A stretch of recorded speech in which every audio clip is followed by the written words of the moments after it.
Welcome to the Defense and Aerospace Report. I'm Vago Muradian at the Reagan Library in Simi Valley, California, where we're covering the 2016 Reagan National Defense Forum. Our coverage here is sponsored by Raytheon. We're honored to have with us the Pentagon Comptroller, Mike McCord. Mike, thanks for joining us. Thank you. Good morning, Vago. It's great to be here. This is my first time here at this event. My first time here as well, and I'm honored, and I'm going to be moderating a discussion on the budget, something that you're familiar with, and strangely, I'm going to ask you about the budget. Okay. So the NDAA is out, obviously, continuing. Walk us through what the fiscal picture looks like for the department into the next couple of months, especially through this transition. Okay, well, one of the challenges we've had, as is going to be discussed today, already has come up, is the challenge of sequester, constraining the resources below what we've asked for and what we've said we need. The interesting thing about the NDA, which passed overwhelmingly in the House yesterday, is that it actually adds to the problem. It adds to the cost structure in an enormous way, probably about $40 billion over the next 5 years of extra end strength and extra pay raise costs coming out of the suggestions, if not mandates, in that bill.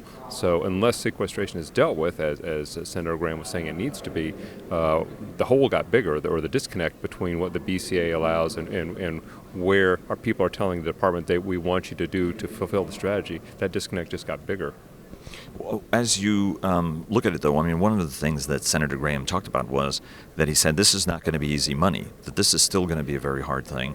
For example, the whole issue was that Democrats wanted all of government spending to increase, not just on defense spending. So do you foresee, as a budget professional who spent a career, now in the department but also up on the Hill, is that going to be still a fight, or do you actually see easy money in the future? And that's not even talking about almost $20 trillion in debt and a debt ceiling increase that's got to go through. No, I would say Senator Graham was pretty much on target there. Easier, I would say, maybe easier for defense than it has been, but not easy. The Budget Control Act is probably the most resilient set of spending caps I have failed to enjoy during my career. We have been unable to shake it as a department, and every year, every incremental increase we've gotten over the BCA has been a fight, has been a 1 or 2 year at a time, a little bit, never everything you want kind of slog. So it has been trench warfare so far. Is it going to then turn into easy? Why would we expect that? But it'll be there's been tension, as you observed, I'm sure, between what have been called the defense hawks and the deficit hawks. I don't think that has gone away, and when you combine what we're looking for in defense, what the people here are looking for defense, with promises of infrastructure spending and maybe tax cuts, that's a lot to choke down if you're a deficit hawk. I think I haven't seen the clear way forward of how you're going to make a deficit hawk happy with all of that's been put on the table so far. Based on everything that you know, what is a more likely budget amount? What's a bumper sticker amount you think we're gonna get to in terms of the increase over what the baseline is today? An increase over where we are, or increase over BCA? Increase over BCA, right? Assuming BCA is lifted. Okay, so just to start, remember the plan that we have been working for a couple of years has been very consistent over the last couple of years, right? Where we have said defense should go, and that's about $33 billion difference already over the BCA. So I think it's fair to say that there's an anticipation that the President-elect's plan will be somewhat higher than that. And if you want to go with the bigger end strength, it needs to be higher than that. So probably at least I would say, maybe 5 more. But again, that has proved tough sledding so far to get those increases. And that's a negotiation that needs to be had. It's way too soon, I think, in terms of where his transition team is. They've not been able to communicate to us yet where they think they would like to take it. That's one of the key things that we look to hand off with them. Both from the Cape Comptroller, the whole DoD leadership, to the extent that we're able to get going before January 20th, when we won't be able to really work with them the same way. So far, we haven't gotten that signal of what it is what top line they have in mind. If sequestration is lifted, as somebody who's spent his entire time at the Pentagon, now 8 years with your head in the books, both as the deputy and as well as the comptroller, what do you think the priorities have to be for the next administration from a spending standpoint, given the trends you've been looking at? Well, I think you'll probably hear a lot today from the Deputy Secretary and others about the high-end fight, which has been a big focus, as you know, of this administration over the last couple of years. We just heard about the emphasis on the Asia-Pacific rebalance and heard Senator Graham say it's the right thing to do, but you might want to be even more robust at it. So I think that my hope and expectation is that a lot of the trends that have been laid in place by Secretary Carter and others are going to continue, and that extra resources would address additional priorities or additional emphasis on top of them rather than replacing them or supplanting them. can't be sure, but I will just say again that the signals we're getting on a bigger military are hard. They're expensive. They're hard to reverse, and that's going to be in first place for resources. I think it ought to be in first place for resources. If you're going to have a bigger military, bigger army, for example, in particular, you need to step up to the fact that that's a lot of money and recognize that and resource that. Otherwise, we're just going to make the readiness problems worse, which is the exact opposite, I think, of what the proponents intend by having a bigger force. You guys are working on an 2018 budget that you plan to submit to Congress, or will be submitted to Congress before your departure. In that, we're told there is going to be a 5-year OCO plan that's going to be in that. Why now? Why at the end of the administration put a 5-year OCO plan when every year it was like, well, we don't know what's going to be, and there was an amount of mystery that went into what those numbers were going to be. We as we talked to OMB, especially over the course of the last year, I'd say especially the last 6 months,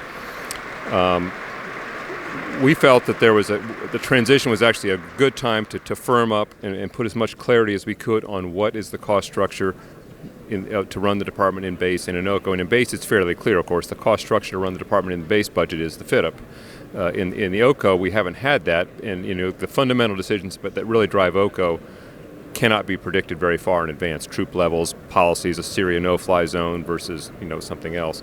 But there's a lot of cost structure that is out there in OCO, and we just wanted to make sure that the new team had an idea of what is the cost you're inheriting to run this place with the policies that we are handing off to you, and then you can go from there. So it's having a clear and comprehensive starting point, and the urgency maybe wasn't there going from year to year with the same administration, who understood pretty much where we were going and where some of the debates were about Afghan force levels, et cetera. But to hand off to new people who haven't been in the middle, I think there's more of a case to be made for making sure they have a comprehensive understanding of here's the bill to run the place, and some of that bill's in OCO. Now, some people have gotten a little wrapped around the axle about whether we call it a FITUP or a baseline or an estimate. I think a baseline is probably a good word for it. A baseline of what is, with today's OCO policy, here's the bill, and just make sure you understand here's the bill in the base budget and here's the rest of the bill in the OCO budget, and then you can have the debate about whether we're doing it the right way. And one last question. There are those who feel that a lot of the reform efforts the administration has started, driven by fiscal austerity, are going to be lifted and that the department won't be pursuing those initiatives anymore. What's your view on it? Do you think that raising the budget is going to undermine efforts to drive reform? I don't think so. I think that there's a lot of things that, first of all, there's a couple things that when you say reform to people in the Pentagon, they think about the 25% reduction in headquarters people because we all have to live with it. That's the law unless somebody goes and changes it. So even more money wouldn't change the fact that, as a matter of emphasis, that still remains in place. I think that history teaches probably that when resources go up, there's a little less emphasis on reform and efficiency perhaps than in other eras like the era that we've been living in. But areas like IT, things change so fast that I think the imperative is always going to be there to look at them, just because not only might you want to save money, but you might be if you see opportunities to do it better. So I think that in some key areas like that, the push will continue. One of the things that we call reform, one man's reform sometimes is another man's cut. In healthcare, we have had really tough sledding with Congress, as you know, trying to get some of the things that we think would incentivize better behavior, in terms of co-pays, agreed to. And I think if there's additional top line or prospect of additional top line, you will see less impetus, or probably it'd be even harder to convince people to take some of those steps that we think are good steps to take. Last question on auditability. You guys worked on it really, really hard. How is that going to be helping? When is that totally completed, and how is that going to help the next administration better manage the Pentagon's budget? I would argue it's helping already. We are in the stage now where we're sort of building the machine, and as we get under the hood and work on it, we keep finding, here's another little thing that's going to take us a little longer, or additional complexity to make it to the place that we want to get to. But I think that we have an excellent shot of going into audit next fall, as we had promised. When the benefits are in terms of passing an audit, if you think about it as only when I achieve a clean audit will I have achieved the benefits, that's going to be several years out. Nobody would, I think, tell you otherwise. But the benefits of to improving your internal controls so that you can go into an audit, so that you can get ready to pass an audit, Those are occurring already, and those will continue to occur. And I think that the culture change is definitely part of that. One of the things that I think you'll see, perhaps, is there's an exploration now of can we do better cost accounting, which is not the same as what you need to do an audit, but is another way to kind of look at the enterprise and try and drive costs down and understand where your cost structure is. Audits, I think it's an important thing for us to do for public confidence. I would hate for people to misunderstand, though. You can have a clean audit and have exact knowledge about where everything went and have it be matching, the invoices match the obligations, but you could still be buying something that isn't really meeting your highest strategic needs. So it's not the same as a panacea against waste, but it is an important part of better management of the department. And I think we've made enormous progress in this administration under Bob Hale, and then we've continued that, I think, toward that goal, and we're on track right now. But it's going to be several years before we actually get to the promised land of actually passing the audit, right, which is then the last big impediment to the entire federal government doing the same. And very, very briefly, where is the top line going to be? Can you tell us what the 18 top line is going to be? As I say, we have not gotten enough real insight from the new administration. I think it's probably going to be higher, and I would guess maybe in the order of maybe $5 billion wouldn't be an unreasonable estimate. But we don't know kind of exactly where they want to take things yet. Sir, thanks very, very much. We really appreciate it. Oh, thank you. Great to be here.